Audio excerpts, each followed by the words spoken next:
I was convinced that there was no way to live a completely happy life. And if I couldn't live happy, I didn't want to live at all. It began with a divorce, a broken home. And I believe that through that, my mentality began to form and began to develop a sense of rejection because I didn't understand. I was a small child and didn't understand adult things. And so I felt the breakup was all about me. That sense of rejection just really grew. I began to perceive myself as a burden to other people. And so I would take little bitty comments that were relatively insignificant. I would make it into a really big deal. Those little seeds in my life, I began meditating on over and over. And as I grew, the rejection began to grow. What is wrong with me? And so I believe that the only answer for me was to end my life.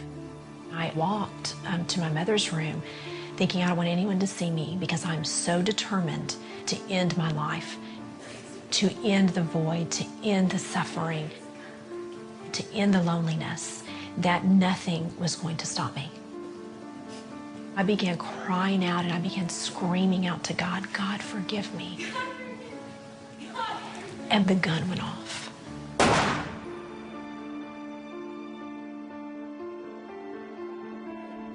My lungs began to fill up with blood. My ears, I began to become deaf, very slowly, faintly become deaf. My eyes became blind. My eyes were open and I became blinded, and I knew that death was gripping my soul. And then all of a sudden, I felt myself, my soul, leave my body, and I instantly began falling and falling. And at that moment, I knew I was no longer in control of my destiny. And I ended up in a place that was complete torment. And my body was burning. I no longer was lonely. I was no longer depressed. I became depression. I became loneliness. I became a tormented being of fear. And as I began looking out and I saw all of these other people and everybody was screaming in pain, the mutual thing that everyone shared there was their desire to scream out to everybody on earth, do not come here. Acknowledge that life is about Jesus Christ. Eternity is real, and hell is real, and heaven is real, and how you live your life will determine where you go.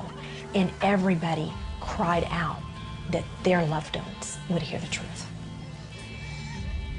I saw the hand of God literally come down, and at that moment, I knew that he was coming for me, and his hand picked me up.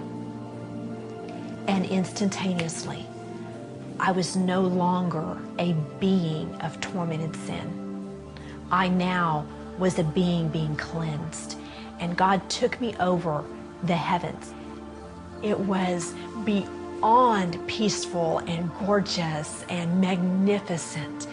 However, I was not allowed to stay, and I was certainly not allowed to see anything specific, but I was able to feel his presence in his entirety. I was able to feel perfect serenity. I was able to feel joy for the first time, complete, whole joy. And this hand just began to bring me back into the universe. And I saw myself coming back to my home and went through the ceiling, and the hand just went and placed me gently back into my physical body. And he went up, and I opened my eyes and I saw him go up. And instantly, I knew at that moment, God loved me. I called out on his name and I asked for him to forgive me, and he did. And at that moment, I was given a spiritual strength that I had never known. I was given joy that I had never had. I was given peace that I knew would take me through what I was about to face. The bullet had missed my heart by less than a fourth of an inch. I mean, just, by millimeters there. And had explained that, the pressure of a 38 caliber gun should have exploded my heart. And they didn't understand that there was nothing wrong with me. They broke a few of my ribs, and that was all. When you leave this earth, you are going to do one or two things. Either you are going to be transformed into a being of sin and torment, or you are going to be transformed into a being of light and love and joy. And it is a personal responsibility who and what you are going to be transformed into. And I had to learn how to take on the responsibility and quit blaming others for my mental and emotional condition. Now I'm full of joy. Now I am full of peace. I am who God says I am. I am loved. I am adopted into the kingdom of Christ. God sees me that I am his child, and all that he has is mine. I just have to be able to receive it. And I have to be able to recognize and replace my junk with his greatness.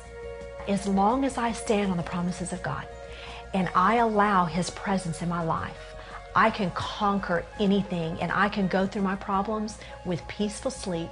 I can go with them with joy and strength beyond all comprehension, and I can come out on the other side full of hope and a victory in Christ.